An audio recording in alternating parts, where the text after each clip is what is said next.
Welcome back, and just in case you just joined us, this is Global Morning here on Global Television. And joining me in this conversation is Dr. Chime John Kennedy, who is an economist and also a public policy expert. You're welcome to Global Morning. Thank you so much. Thank you for having me. All right, Doctor, so let's begin the conversation by first looking at the various commissions that we have in Nigeria. How will you rate the commission in terms of their performances so far? Well, let's start from the first commission, the regional commission.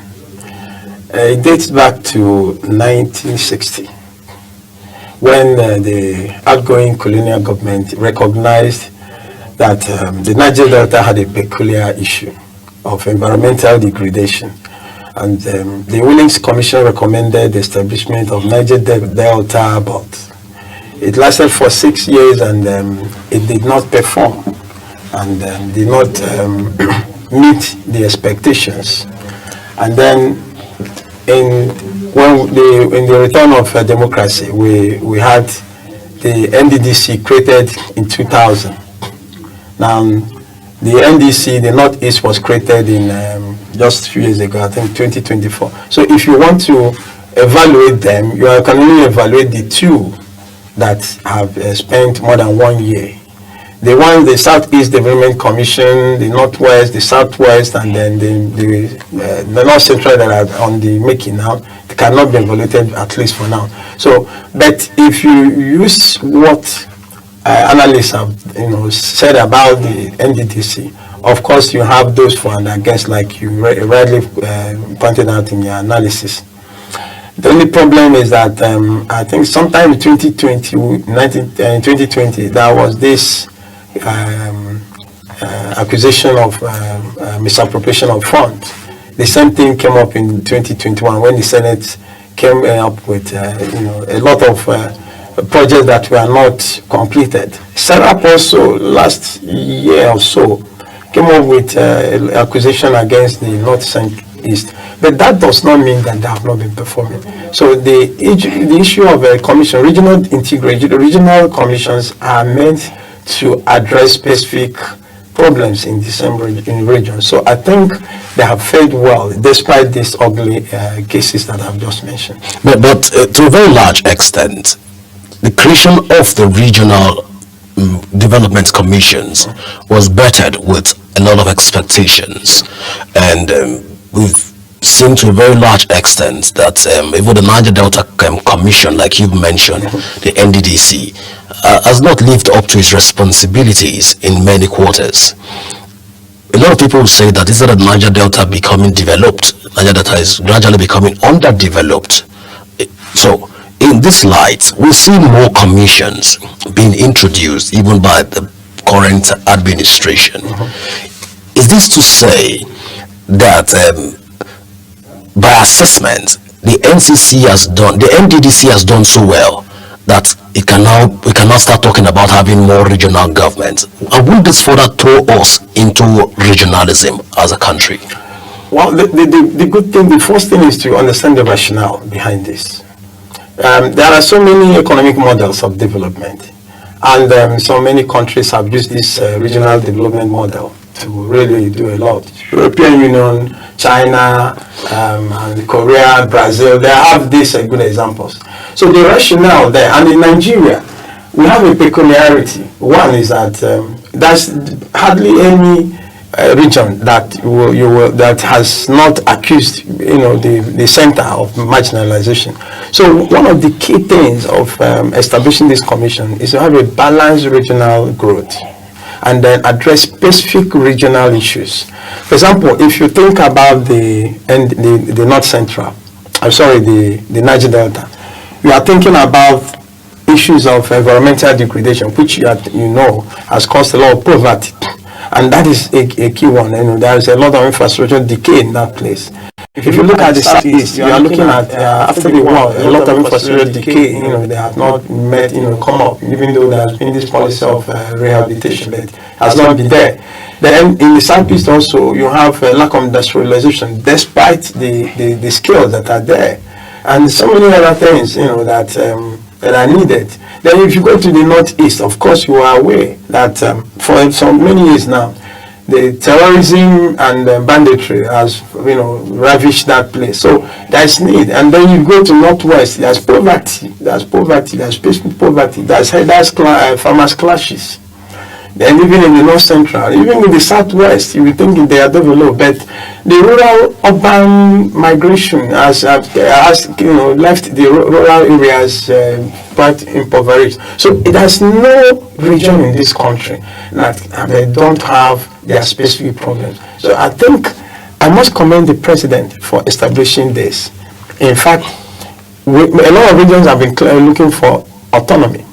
And if you take ourselves back to what happened before we adopted the presidential government, the first generation of our leaders used regionalism to develop this country faster than what we're having now. Faster than what, because like in my area in the southeast, it was the Okpara regime. They used what we have. So regionalism is based on the principle of comparative advantage. Well, it's what we call comparative advantage in economics. Now, it has to do not just on natural resources, but also on human resources. So there are different kinds of skills you have to address a problem. I had the opportunity of working for UNIDO in 2001, and the problem there was I was asked with a colleague to establish a feasibility study for a project. And what was the problem? The problem of deforestation and the problem of erosion control in Nigeria. So now they looked at how do we address this problem, and then they came up with using what we have. How do we stop felling of trees?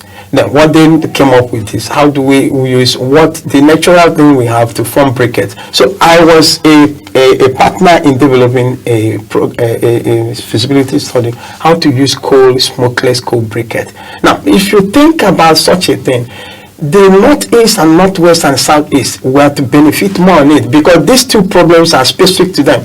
But unfortunately, probably because there was no commission to take up, that project was, died after we submitted to UNIDO. So what I think is the government has a plan. I think it's a good plan, and I just hope that those that have made in charge will have to go by the rules. So by 24 years after the NDDC has been created, you're saying that they've done magnificently well.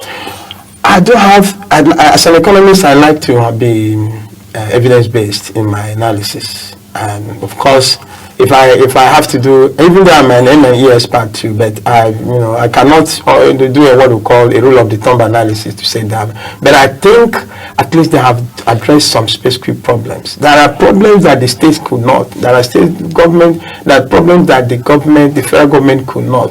That is not to say there have not been corruption, but I think on the general note, I'll give them a pass mark.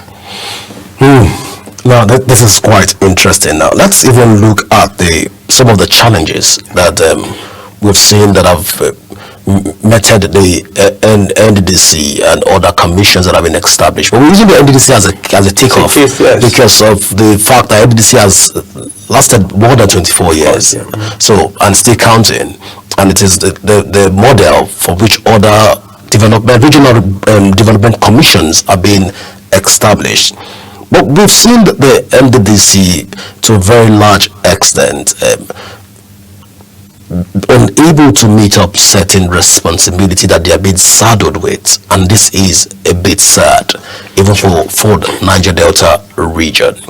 But now we have, in the north we have the Regional Development Commission, same thing with the southeast and other part of the country. If these regional bodies, as it stands, do not meet up with certain responsibility that they already saddled with, especially with the 2025 budget, are we going to look away from the regional bodies and begin to talk about reintegration or other programs that we can use to further reintegrate the people of Nigeria, if as a contingency plan? What are your thoughts around that lines?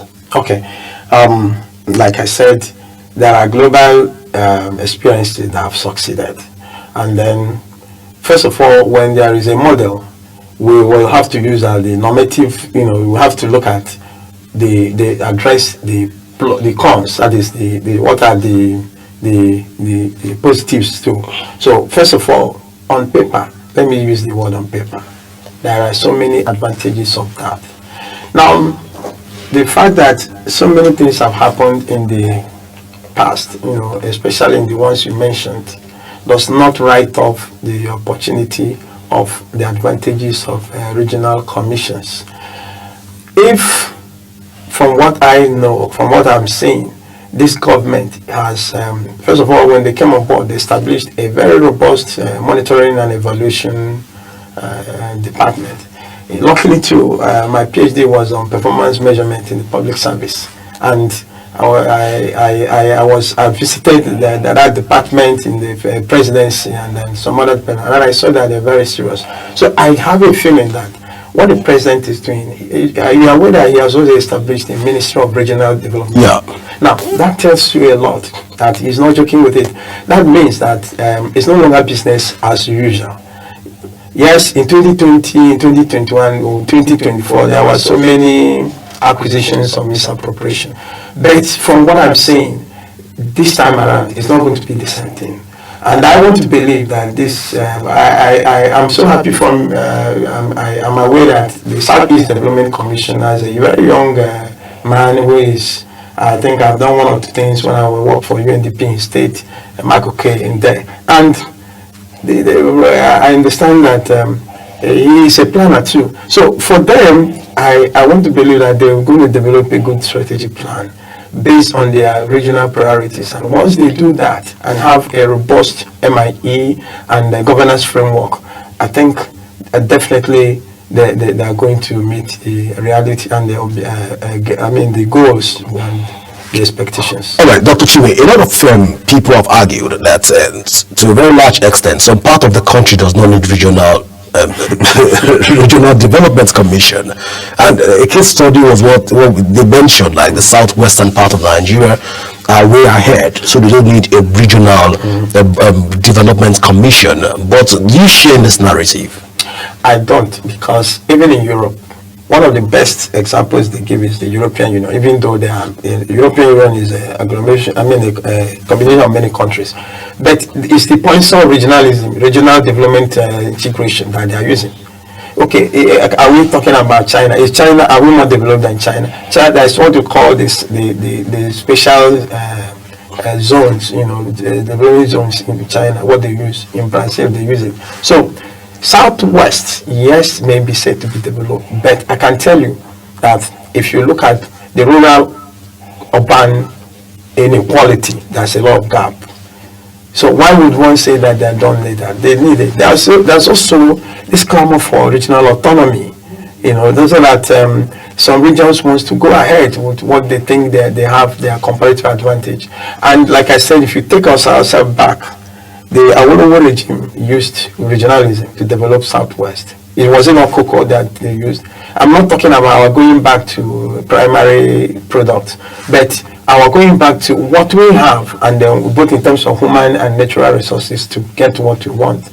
And I think at that pace, coupled with what the federal government is doing and what the states are doing, the problem I'm thinking is how these regional commissions will have to liaise with the state government. If the state government do not give them that support, that's where the problem is. So, but I have a feeling that apart from getting funds from federal and state government, they're also going to use private partnership, which a lot of private people are there waiting to come on board. Well, Dr. Chiwe, there was a forensic study that was carried out on the NDDC in 2021. Yeah, and the findings shows that about 6 trillion naira was already has been earmarked even to that region. That's quite huge.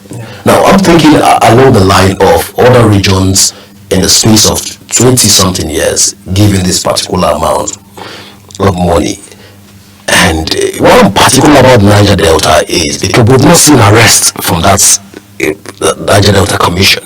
We've heard of a lot of corruption in the commission. We heard about a lot of embezzlement and alleged embezzlement in the commission. But we've not seen arrests. We've not heard about. We've known that the SUPADEC and what have you in the region of all of those organizations. We've heard alleged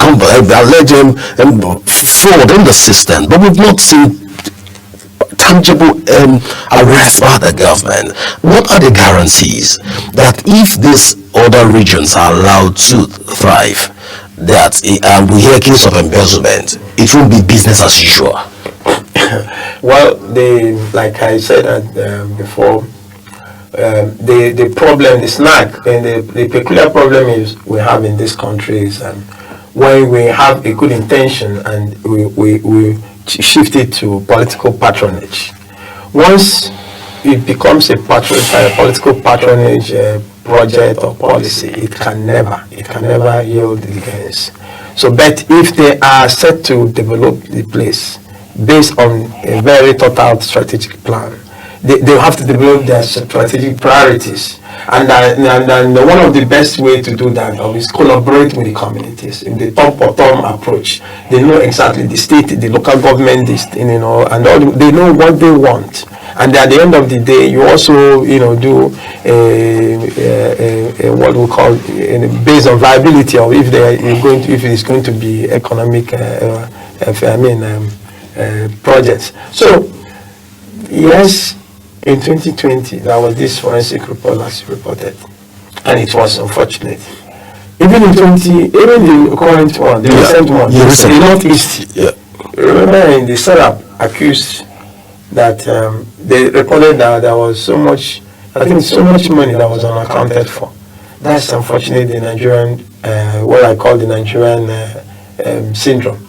But like I mentioned, I want us to give this government an opportunity. That's the benefit of the doubt. Let's look at, because I have a feeling that there is something that's driving them. For the president to create a Ministry of Regional Development, it is not just there to give it to people to make money. I think there is a particular interest for people now, instead of shouting that you are marginalized, you have given it. You just like playing a ball to you and say score the goal. All of you, the governors, work with the Development Commission and then see what you can do for yourself, apart from what the federal government is doing. So I have a feeling that they are not going to do something. So you're saying that this is not a political compensation to politicians? Well, I don't think so. In as much as, yes, the people are appointed as politicians, but they're also technocrats.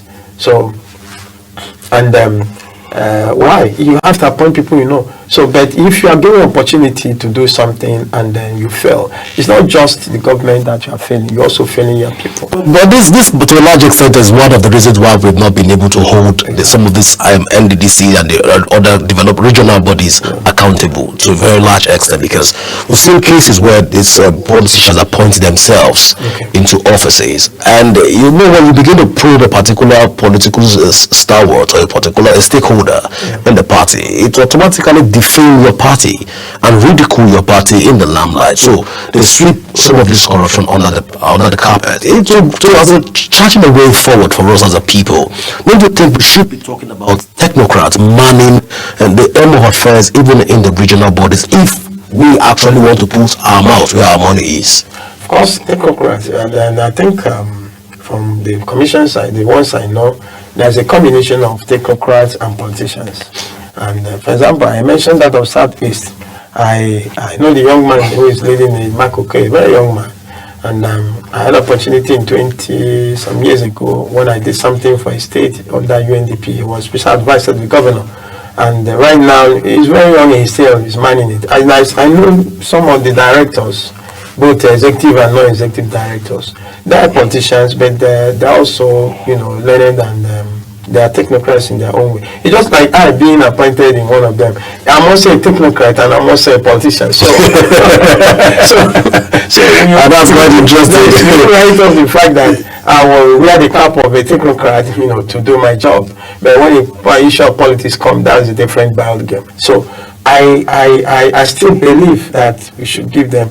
The only thing I will advise, like I said, when I did a PhD, my topic was on performance measurement in the public service, and I don't have to discuss my findings here, but then at least I'm aware that the public sector, the public service and public sector in Nigeria, they have very low implementation of performance measurement, and that is the issue. Now, if these regional commissions can establish a robust monitoring and evaluation department, defining the KPIs from day one, and then aligning these KPIs to the strategy, and then strategic objective and mission and vision of these commissions. Of course, the problem is that they don't. So when you have money, if you have 10 billion naira and you are supposed to do something, and at the end of the year, 2 years, you have not measured yourself, of course, that money will go down the drain.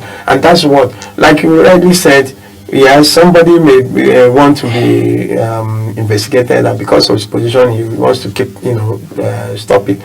But we will determine that maybe in the next few years. Interesting. But I was hoping that you would say that instead of we talking about policy formulation and implementation, you've mentioned rightly evaluation.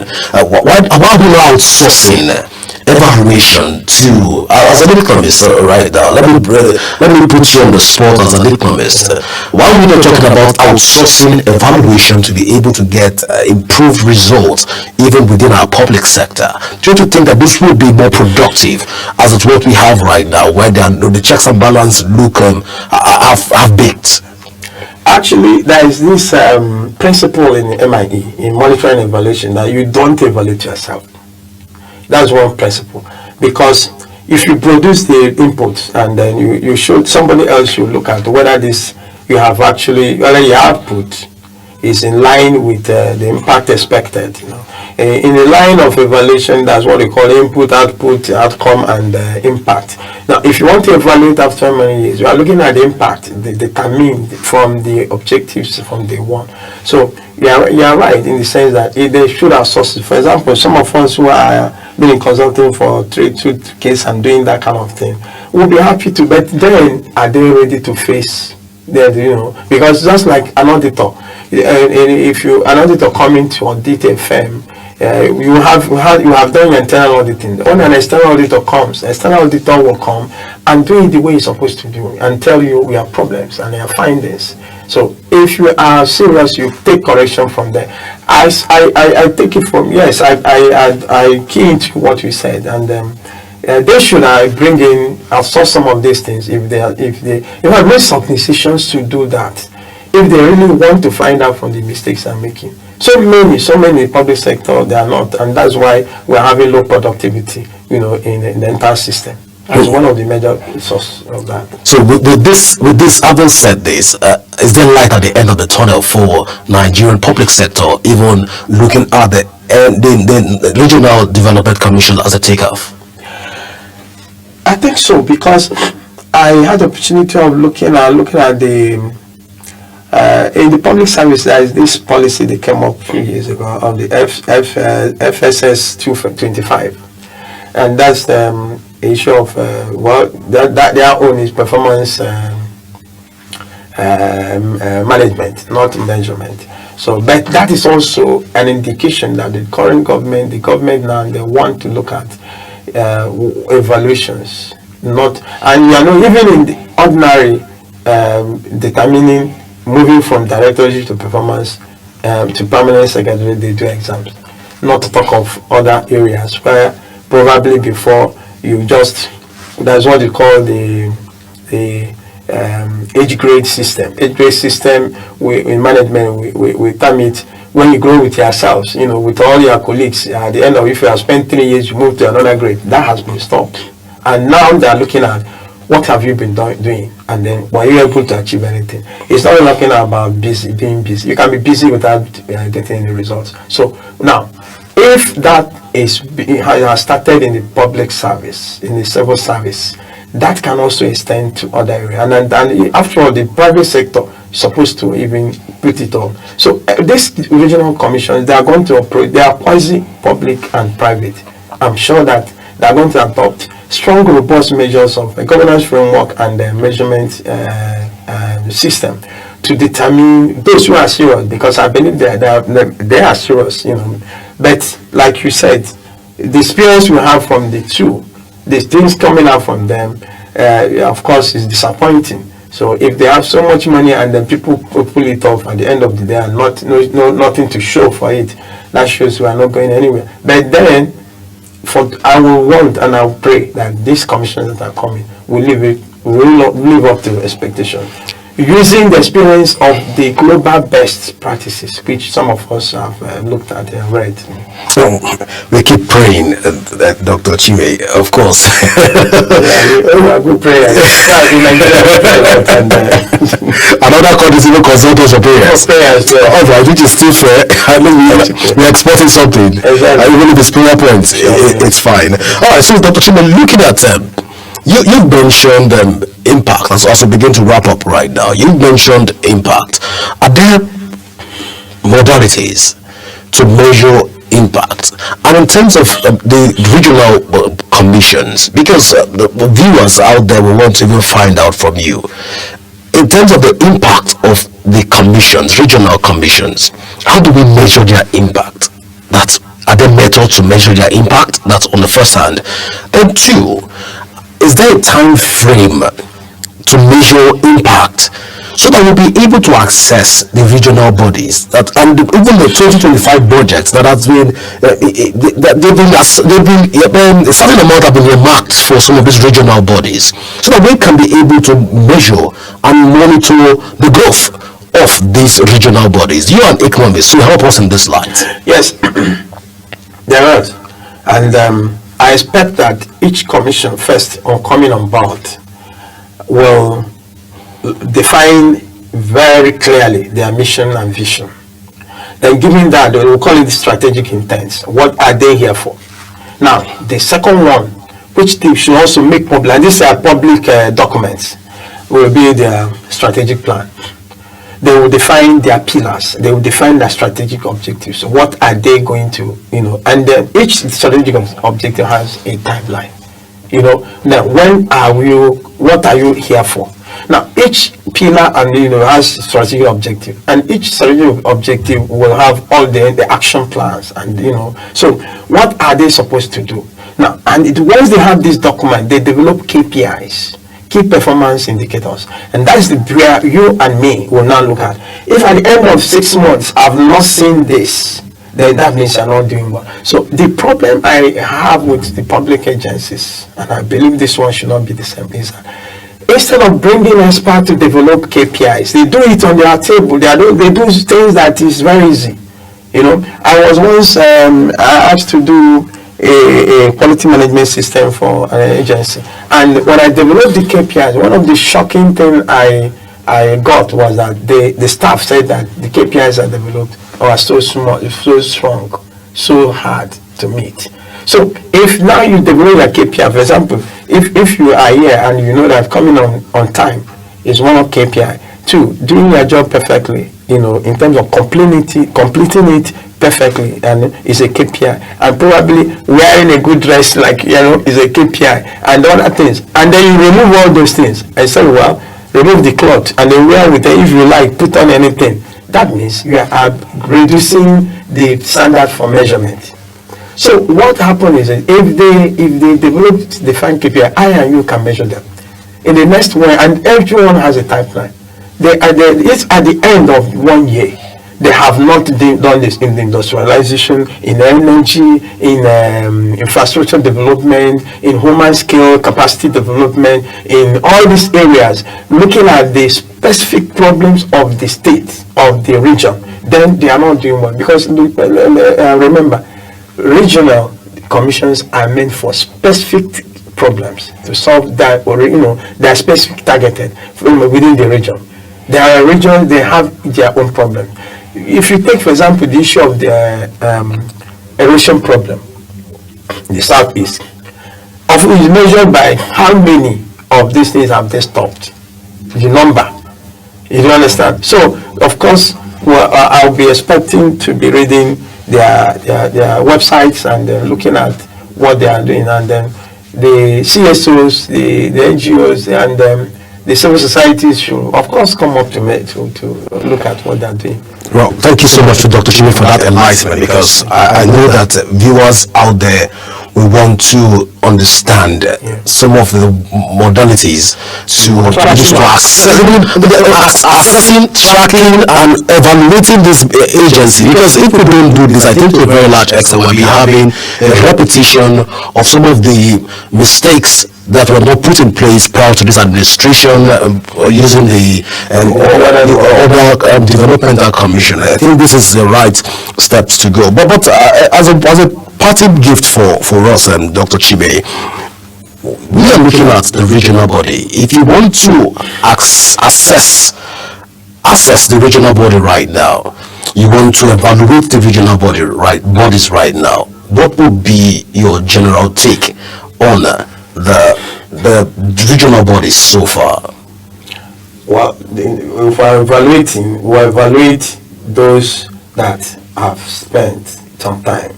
Let's say give or take 6 months. At least budget has been made, and well, there's what is called pre and post evaluation. Okay. Pre and post. Economists have a way of. Economists have a way of going. Yes, well, I mean, you know. So a post is what is real evaluation, not pre. So, like say 6 months down the line, governments evaluate themselves after 100 days. My governor in Enugu State, Dr. Peter Mbaye, a friend of mine too, when he came on board, he said in so days, I'll give you water. That is a KPI. If after this number of days, the water and all is not flowing that means it's a failure. He also said, time, I'll grow the economy from a 4 billion economy to a 30 billion economy within the next 2 years. That is a KPI. And now, we are watching, and then we are now, each time he says, this time I'm going to do that, and he does it. That means KPI is met. Even if it is not met, and you do evaluation, you see evaluation of 80%, 90%, that is a plus, and 80 is an A. So what we are looking at is, down the line, the next 6 months, I'm going to probably, if I have opportunity of speaking again, I will say what the Southeast Development Commission, the Northeast Development Commission, the Northwest, because we'll be reading them, we'll be watching them, and then the NDDs and others, what they have done based on what they say they want to do. If they have not done anything, the impact is: are you meeting the lights? Are you really doing what you're supposed to? If you say you're going to construct 10 kilometers of road in each local government or in each zone, and at the end of that 1 year, you have not even done 5 kilometers in 2 local governments. Have you not failed? You have failed. That means where is the money? What did you do? So it's clear, like I said, if they want to be serious, we see it from the baseline. They do a baseline study. First of all, where are we before we came in? And where do we want to take it? That's how we see, that's how we know who is serious. If there's no baseline, if there's no strategic plan, if there's no defined mission and vision, if there's no defined KPIs, then we'll start shouting from day one that this people that we don't know what they're going to do with our money. Well, it's a good way to say, Dr. Chime, thank you so much for being a part of the show this morning. Thank you so much. Well, this is where we'll go for a short break, and when we come back, the show continues in a moment. Please go nowhere.